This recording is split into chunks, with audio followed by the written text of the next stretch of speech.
Presenting the classics of Sam P. Chaladurai. Sam P. Chaladurai அவர்களின் போதனை களஞ்சியத்திலிருந்து.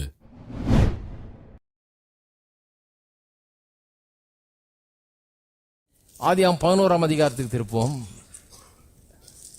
தியானத்தில் கற்பனையினுடைய பங்கு என்ன என்பதை குறித்து இன்றைக்கு போதிக்க விரும்புகிறேன்.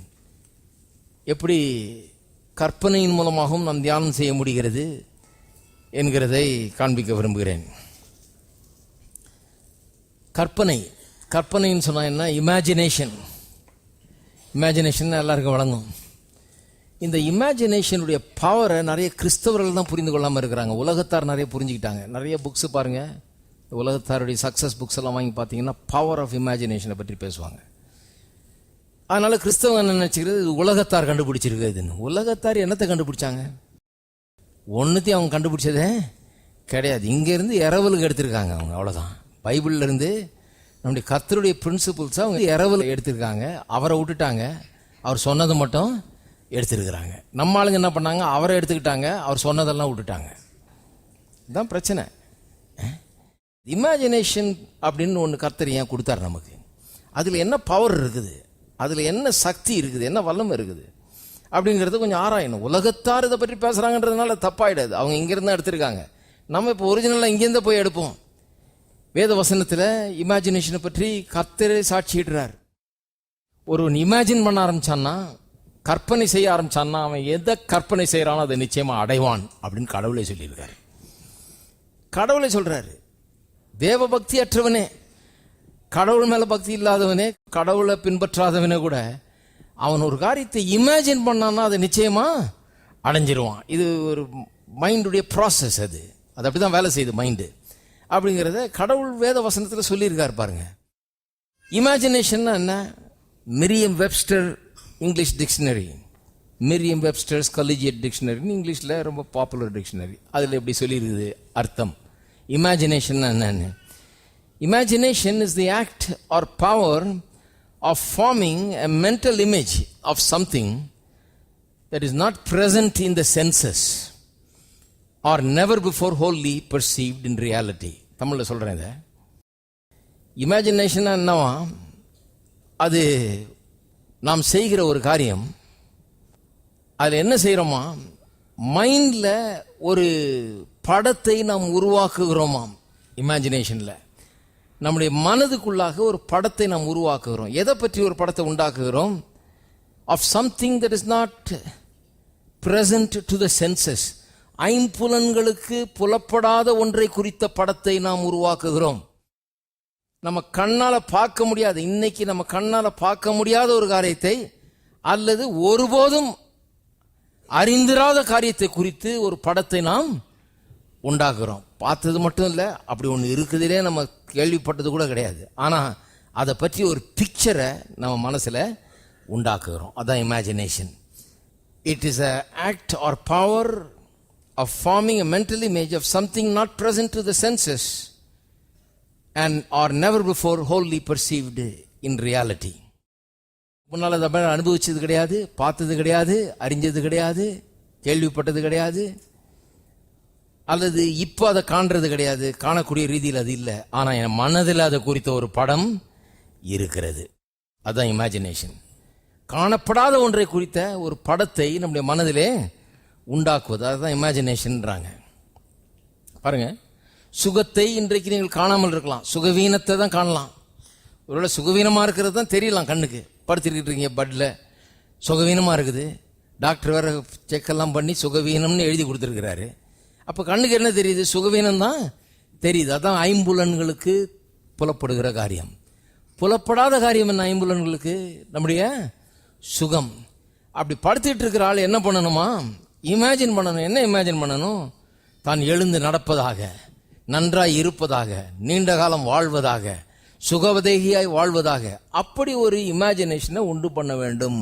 மனசில் ஒரு படத்தை, தன்னை குறித்து அப்படி ஒரு படத்தை உண்டு பண்ண வேணும். அதே போலதான் ஒருவன் ஏழையா இருக்கலாம், கையில் காசு பணம் இல்லாமல் இருக்கலாம், ஒரு நல்ல வீடோ அல்லது வேலையோ ஒரு அந்தஸ்தோ எதுவுமே இல்லாமல் இருக்கலாம். பார்க்கறதுக்கு ஒன்றுமே தெரியல, பார்க்கறதுக்கு எந்த ஐஸ்வர்யம் தெரியல, எந்த அந்தஸ்தும் தெரியல, ஒன்றும் தெரியல, எல்லாம் தலைகளாக இருக்குது.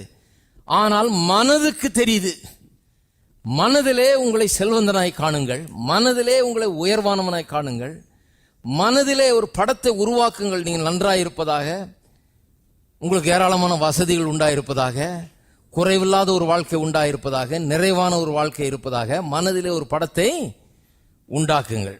அதுதான் இமேஜினேஷன். அப்படி உண்டாக்கும் போது என்ன நடக்குதுன்றதுக்கு ஆண்டவரே சொல்றாரு பாருங்க. ஆதியாகமம் 11ஆம் அதிகாரத்துக்கு திருப்புவோம்.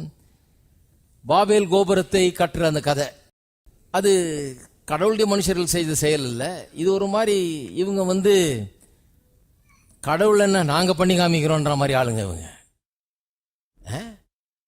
கடவுளை பற்றி ரொம்ப கேர் பண்ணாத ஆட்கள் இவர்கள்லாம். எங்களால் முடியும், நாங்க பண்ணிக்குவோம், கடவுள் என்ன பெரிய இது அப்படின்னு சொல்லி நாங்க வானத்துக்கு ஏறுற அளவுக்கு கட்டிடுவோம், வானத்துக்கே ஏறிடுவோம், அவரே போய் பார்த்துட்டு வந்துடுவேன் நான், என்ன பெரிய இது அப்படிங்கிற மாதிரி ஒரு ஆட்கள். அவங்க கட்ட ஆரம்பிக்கிறாங்க ஒரு கோபுரத்தை, பாபேல் என்கிற கோபுரத்தை கட்ட ஆரம்பிச்சாங்க. சரித்திரத்தில் நடந்த ஒரு சம்பவம் இது.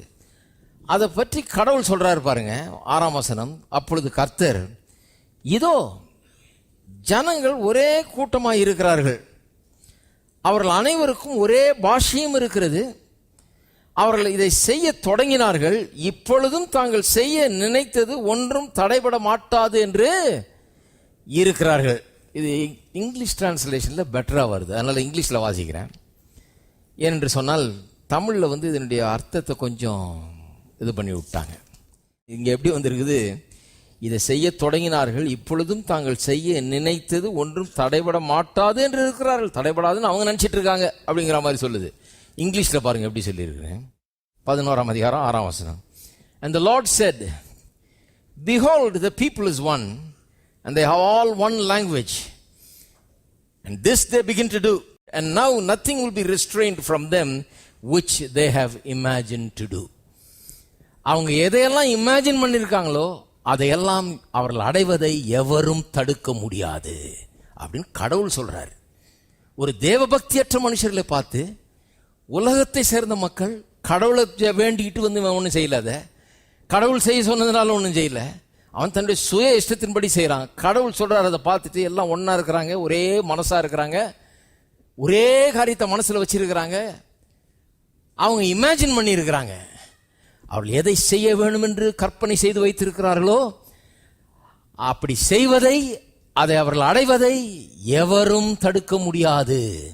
அப்ப கடவுள் இமேஜினேஷனுடைய பவரை பற்றி ஒரு சர்டிபிகேட் கொடுக்கிறார், இமேஜினேஷனுடைய சக்தியை பற்றி ஒரு சான்றிதழ் கொடுக்கிறார். என்ன கொடுக்கிறாரு, ஒருத்தன் இமேஜின் பண்ணி தன்னுடைய மனதை சீராக்கி தன்னுடைய மனதுக்குள்ள ஒரு பிக்சரை ஏற்படுத்திட்டானா, நான் இப்படிதான் இருக்க போறேன்னு ஒரு பிக்சரை ஏற்படுத்திட்டானா, இன்னைக்கு இல்லைனாலும் நாளைக்கு அதை அவன் நிச்சயமா அடைவான். அதை யாரும் தடை செய்யவே முடியாது. இன்னைக்கு ஒருவேளை பிச்சைக்காரனா இருக்கலாம், நாளைக்கு நிச்சயமா அப்படி வந்துருவான். எப்படி அவன் எண்ணுகிறானோ உள்ள அப்படி அவன் இருப்பான். ஒரு மனிதன் இருதயத்தின் நினைவுகள் எப்படியோ அப்படியே அவன் இருக்கிறான் என்று வேதம் சொல்லுகிறது. அப்ப கடவுள் சர்டிஃபிகேட் கொடுக்கிறார் பாருங்க. என்ன சொல்றாரு, அவன் என்ன செய்ய நினைக்கிறானோ அதை செய்வதை யாரும் தடுக்கவே முடியாது. கடவுளே தடுத்தார். கடைசியில கடவுளே அங்க அவர் செய்வதை தடுத்து நிறுத்தினார். அங்க யாருமே தடுக்க முடியாதுன்றார். கடவுளை தவிர யாரும் தடுத்து நிறுத்த முடியாது. அதுதான் பவர் ஆஃப் இமேஜினேஷன்.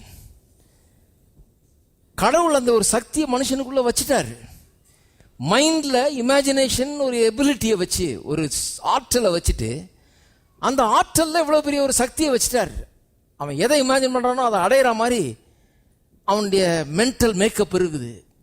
மனுஷன்னா அப்படிதான் இருக்கிறான், அவன் அப்படிதான் உண்டாக்கப்பட்டிருக்கிறான்.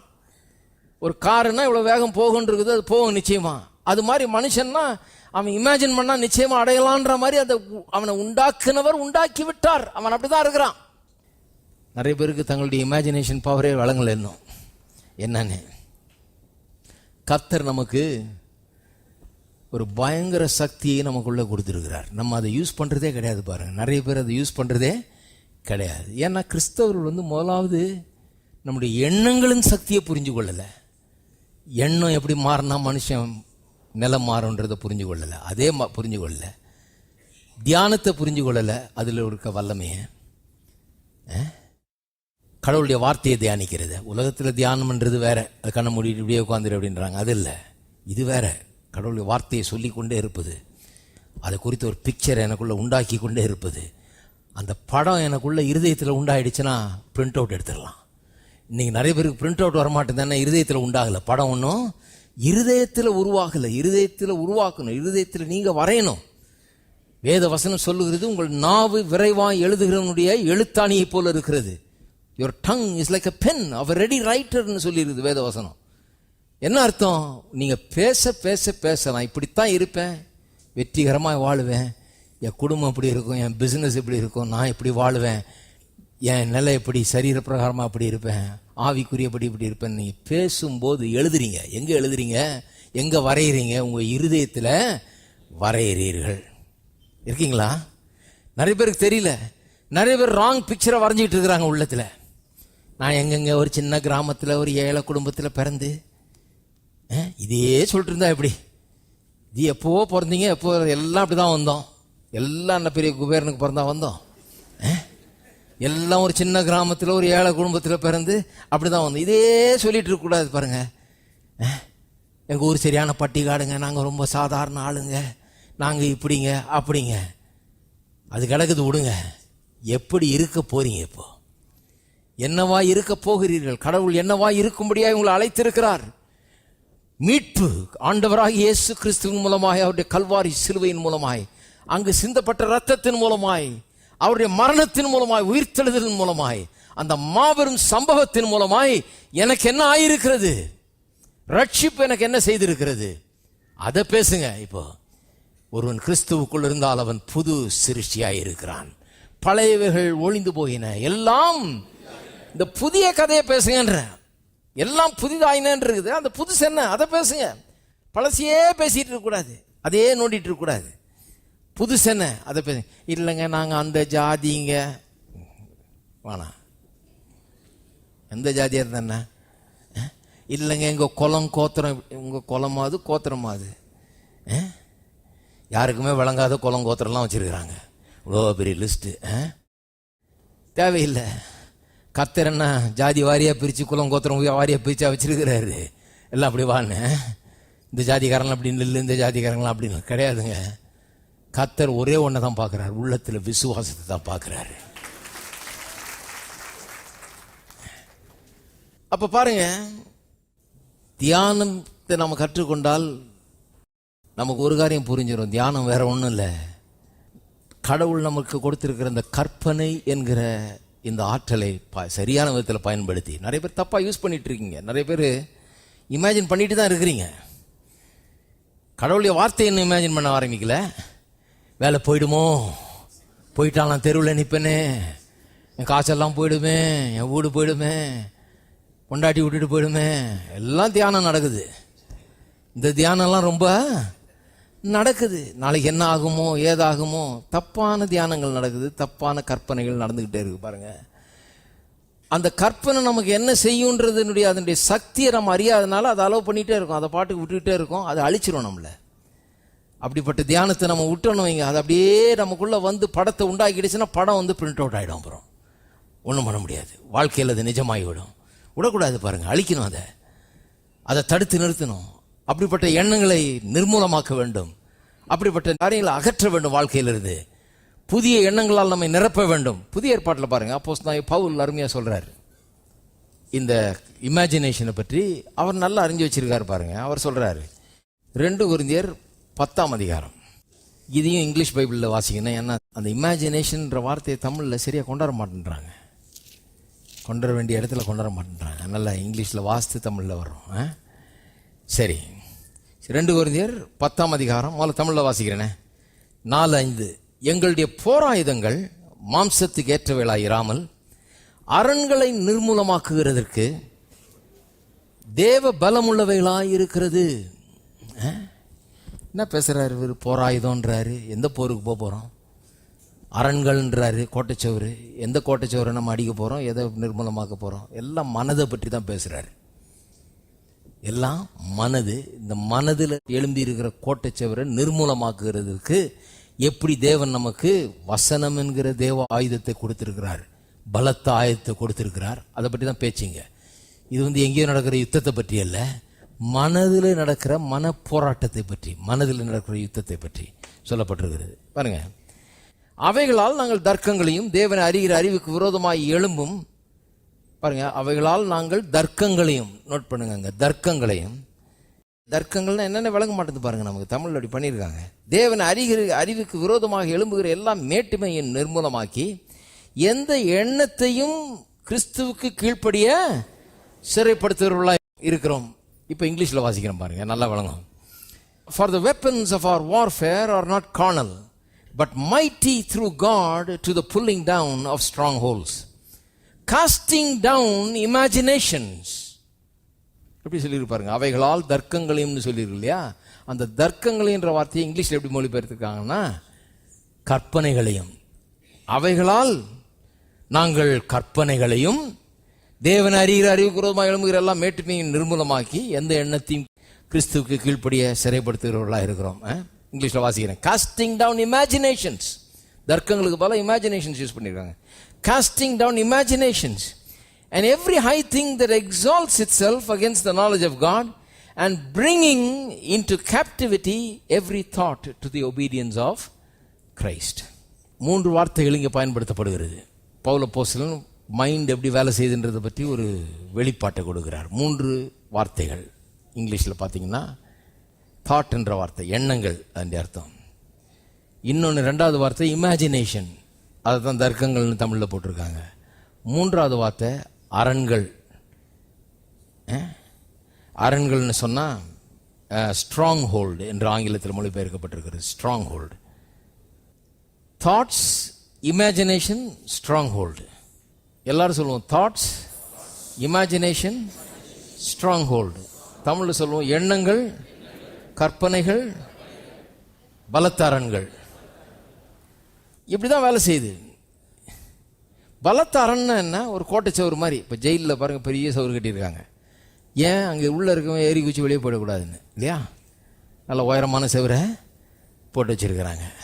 அதில் உள்ளே இருக்கிறவங்க தேர் லாக்ட் இன், அங்கேருந்து வெளியே வரவே முடியாதவங்க. எங்கே குதிச்சாலும் என்ன பண்ணாலும் வெளியே வர முடியாது. அதுக்கு தான் அவ்வளோ பெரிய சவுரை கட்டி வச்சிருக்கிறாங்க. நம்ம வீட்டு காம்பவுண்ட் வால் மாதிரி இல்லை, இது பல மடங்கு உயரமாக இருக்கும், கட்டி வச்சிருக்காங்க. உள்ளே மாட்டினா போச்சு, வெளியே அவங்க திறந்து விட்டால் தான் வர முடியலன்னா வரவே முடியாது. யுவர் லாக்ட் இன். அதான் பலத்த அரண். நிறைய பேர் இன்றைக்கு அவருடைய எண்ணங்களிலே ஒரு பலத்த அரணை உருவாக்கி இருக்கிறார்கள். நல்லா கவனிங்க, பலத்த அரண்னா வெறும் சவுறு இல்லை, நம்முடைய எண்ணங்கள்ல உண்டாயிருக்கிறது சில பலத்த அரண்கள். செவுரை மாதிரி எழுப்பி வச்சிருக்கிறோம் பாருங்க. நம்ம தப்பான நம்பிக்கைகள், தப்பான காரியங்களை நம்பி கெட்டு போயிருக்கிறோம். ஒரு பலத்த அரணை உண்டாக்கிட்டோம், நம்மளே பெரிய செவரை கட்டி விட்டோம். எப்படி கட்டணும்?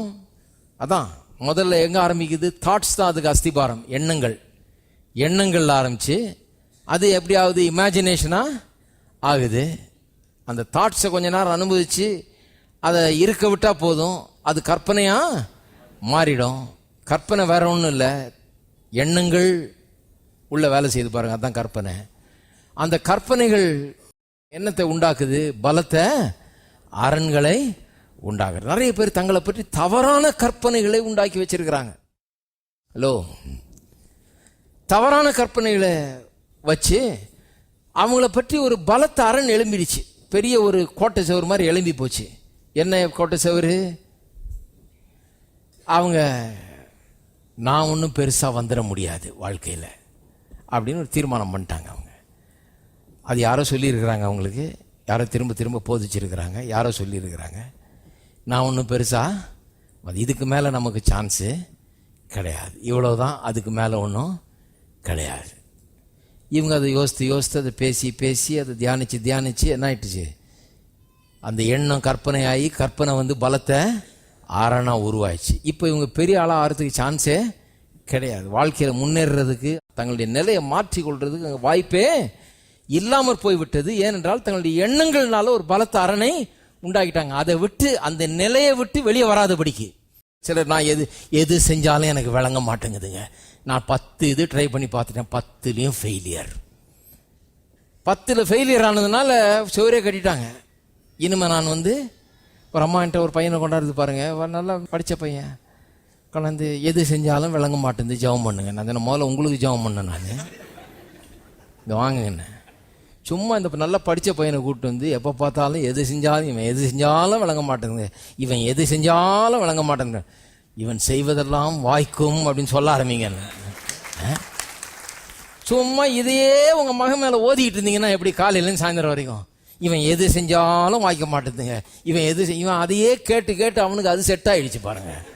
அவன் ஒரு கல் மேலே வச்சு இன்னொரு கல் வச்சு கட்டி கட்டி கட்டி கட்டி நல்லா ஹைட்டாக கிளம்பிடுச்சு வால், செவுறு நல்லா பெருசா. அம்மா சொல்றது கரெக்டு தாங்க அப்படின்றான்.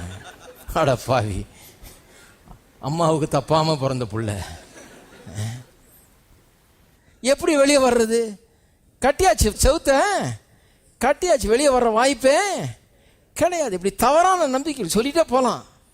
அப்படி தவறான நம்பிக்கைகளை வாழ்க்கையில் அப்படியே பண்ணி பேசி பேசி பேசி தியானிச்சு தியானிச்சு எண்ணங்கள் கற்பனைகள் பலத்த அரண்கள், எண்ணங்கள் கற்பனைகளாகி கற்பனைகள் என்ன ஆயிடுச்சு? பலத்த அரண்களாயிடுச்சு. அது அப்படியே அவங்க வாழ்க்கை ஆயிடுச்சு, அவ்வளோதான். அதுலேருந்து வெளியே வர்றதுக்கு அவங்களுக்கு வாய்ப்பே கிடையாது. ஆனால் குட் நியூஸ், நற்செய்தி என்னன்னா, நம்முடைய போராயுதங்கள் தேவ பலமுள்ள ஆயுதங்களாக இருக்கிறது. என்னைக்கு நீங்க இயேசுக்குள்ள வந்து இயேசுவை நம்பி உங்களுடைய வாழ்க்கையை கொடுத்து வந்திருக்கிறீங்களோ, நீங்க ஒருவேளை இப்படிப்பட்ட பலத்த அரண்களை உடையவர்களாய் வரலாம். நிறைய பேர் ரட்சிக்கப்பட்டிருக்காங்க, ஆனால் இந்த மாதிரி செவரு நிறைய இருக்குது, கோட்டை செவரு நிறைய இருக்குது, இந்த தரித்திர செவரு, விலவீனத்தின் செவரு, எல்லா செவரையும் இருக்குது, எழுப்பி வச்சிருக்கிறாங்க. ஞானஸ்தானம்லாம் எடுத்திருக்காங்க, ஆனால் முன்னேற முடியாது. ஏன்னா இந்த செவரு பெருசாக இருக்குது இல்லையா? ஞானஸ்தானம் எடுக்கிறது வேற, கோயிலுக்கு வர்றது வேற, அதெல்லாம் பண்ணுவாங்க. ரட்சிக்கப்பட்டது வேற, செத்தா பரலோகம் வேற போவாங்க. ஆனால் இந்த உலகத்தில் அவங்க வந்து இந்த கோட்டை செவரை தாண்டி வெளியே. ஆனால் இயேசுக்குள்ள வந்த பிறகு நான் உங்களுக்கு சொல்லுகிறேன், ஒரு பலத்த ஆயுதம் உங்களுக்கு கொடுக்கப்பட்டிருக்கிறது. அது கர்த்தருடைய வார்த்தை. இந்த ஆயுதத்தை கொண்டு உங்கள் வாழ்க்கை தவறாக இத்தனை நாட்களாக எழுப்பப்பட்ட கலாச்சாரத்தின் நிமித்தமாகவோ, உங்கள் குடும்ப பின்னணி நிமித்தமாகவோ, நீங்கள் பட்ட கஷ்டத்தின் நிமித்தமாகவோ, துன்பத்தின் நிமித்தமாகவோ நீங்கள் எழுப்பியிருக்கிற செவர்களை நீங்கள் நிர்மூலமாக்கலாம், அரண்களை தவிடுபடியாக்கலாம், ஒன்றுமில்லாமல் ஆக்கலாம், ஆக்கணும். நிறைய பேர் அந்த அரண்களை, அந்த ஸ்ட்ராங் ஹோல்ஸை இடிச்சு தள்ள வேண்டும், இடிச்சு தள்ள வேணும், இடிச்சு தள்ளி தீக்க வேணும். எத்தனை பேர் சொல்றீங்க அப்படி அரண்லாம் இருக்குதுன்னு? தள்ளணும், பிடிச்சி இடிச்சு நிர்மூலமாக்கி ஒன்றும் இல்லாமல் ஆக்கணும். கடவுளுடைய வார்த்தை அதற்காக கொடுக்கப்பட்டிருக்கிறது. இதில் உள்ள வார்த்தைகள் உங்கள் மனதிலே உங்களை தடை செய்கிற, உங்கள் முன்னேற்றத்தை, உங்களுடைய செழிப்பை, உங்களுடைய ஆசீர்வாதத்தையும் தடை செய்கிற சுவர்களை நிர்மூலமாக்கக்கூடிய வார்த்தைகள் இவைகள். நிர்மூலமாக்கும், தினந்தோறும் அது நிர்மூலமாக்கணும். தேவனுடைய வார்த்தை சம்மட்டியை போல இருக்கிறது என்று கர்த்தர் சொல்றாரு. சம்மட்டியை போல இருக்குது. எதுக்கு? இந்த வேண்டாத எண்ணங்கள், தோல்வியின் எண்ணங்கள், உதவாத எண்ணங்கள், நம்முடைய முன்னேற்றத்தை தடை செய்கிற எண்ணங்களை, கற்பனைகளை, அப்படிப்பட்ட அரண்களை நிர்மூலமாக்குவதற்கு கடவுள் நம்மளுக்கு வார்த்தையை தந்திருக்கிறார். சம்மட்டியை போல. ஒவ்வொரு தடவையும் நீங்கள் இதை பேசும்போது, தியானிக்கும் போது கொஞ்சம் கொஞ்சமாக இடிஞ்சு விழுந்துக்கிட்டே இருக்குது. அது அந்த செவுறு ஒன்றும் இல்லாமல் போய்விடும். எத்தனை பேர் நம்புறீங்க? பவுல் இன்னும் சொல்றாரு பாருங்க, எண்ணத்தை பற்றி அவர் நல்லா அறிஞ்சு வச்சிருக்கிறார். எண்ணம் எப்படி ஒரு மனுஷரை பாதிக்குதுன்னு. பிலிப்பியருக்கு திருப்புவோம், 4ஆம் அதிகாரம் 8ஆம் வசனம். கடைசியாக சகோதரரே, உண்மை உள்ளவைகளோ, ஒழுக்கமுள்ளவைகளோ, நீதி உள்ளவைகளோ, கற்புள்ளவைகளோ, அன்புள்ளவைகளோ, நற்கீர்த்தி உள்ளவைகளோ, புண்ணியம் எதுவோ, புகழ் எதுவோ, அவைகளையே சிந்தித்து கொண்டிருங்கள். ஆங்கிலத்தில் ரொம்ப நல்லா வந்திருக்குது, think only on these things. Think only on these things. ஒரு கெட்ட காரியம் சொல்லியிருக்காங்க? ஒன்று கூட கிடையாது. உண்மை, ஒழுக்கம், நீதி, கற்பு, அன்பு, நற்கீர்த்தி, புண்ணியம், புகழ், இப்படிப்பட்ட காரியங்களையே, எல்லாம் நல்ல காரியங்கள் தான், அதையே சிந்தித்து கொண்டிருங்கள். ஏன்? மனது நல்ல காரியங்களை சிந்திக்கும்படியாய் கொடுக்கப்பட்ட ஒன்று. கெட்ட காரியங்கள் உள்ள நுழையும் போது அது வைரஸ் நுழைஞ்ச மாதிரி கம்ப்யூட்டருக்குள்ள, அது கூடிய சீக்கிரம் அது எல்லாம் டேமேஜ் ஆகிடும். அதனால தான் சொல்றாரு, இவைகளையே சிந்தித்து கொண்டிருங்கள், நல்ல காரியங்களையே சிந்தித்து கொண்டிருங்கள். மனதை கடவுள் எதுக்கு கொடுத்திருக்கிறாரு? உங்களுடைய பிரச்சனைகளுக்கான பதில்களை நீங்கள் கற்பனை செய்து புது புது பதில்களை கண்டுபிடிக்க முடியாது கொடுத்திருக்கிறார் கர்த்தர். தரித்திரம் என்ற ஒரு பிரச்சனைக்கு பதிலை நீங்க கண்டுபிடிக்கலாம். இல்லாமை என்ற பிரச்சனைக்கு பதிலை நீங்க கண்டுபிடிக்கலாம். உங்க வீட்டில் இருக்கிற குழப்பங்களுக்கு பதில் உங்க மனதிலே நீங்க கண்டுபிடிக்கலாம். அப்படிப்பட்ட கண்டுபிடிப்புகளை உண்டாக்குகிற மனமாக தான் கர்த்தர் உங்களுக்கு கொடுத்திருக்கிறாரு. ஆனால் நம்ம அதனுடைய சக்தி என்னங்கிறதே புரிஞ்சு கொள்ளாமல் இருக்கிறோம். கொஞ்சம் கூட அதை அறிந்து கொள்ளாமல் இருக்கிறோம். சொல்கிறாங்க, சாதாரணமாக மனுஷன் 5% தான் யூஸ் பண்ணுறான் நான் பிரெயினை. வெறும் 5% தான், 95% சும்மா கிடக்கு. பெரிய பெரிய ஞானிகள், விஞ்ஞானிகள், பெரிய கண்டுபிடிப்பாளர்கள் கூட 15% தான் யூஸ் பண்ணுறாங்களா. மீதி 85% வீணாக இருக்குது. கொஞ்சம் யோசித்து பாருங்கள், 100% யூஸ் பண்ணால் என்ன ஆகும்னு. ஹலோ, மைண்டுடைய பவரை இன்னைக்கு யாரும் புரிந்து கொள்ளவே இல்லை. அதனால தான் கடவுளுடைய வார்த்தையை கவனிக்கணும். மைண்ட் எப்பேற்பட்ட பவர் உள்ளதாக இருக்குதுன்னு. அதை சரியாக வச்சா நம்முடைய வாழ்க்கை முழுவதுமே சரியாக இருக்கும் என்று வேத வசனம் போதிக்கிறது. சரி,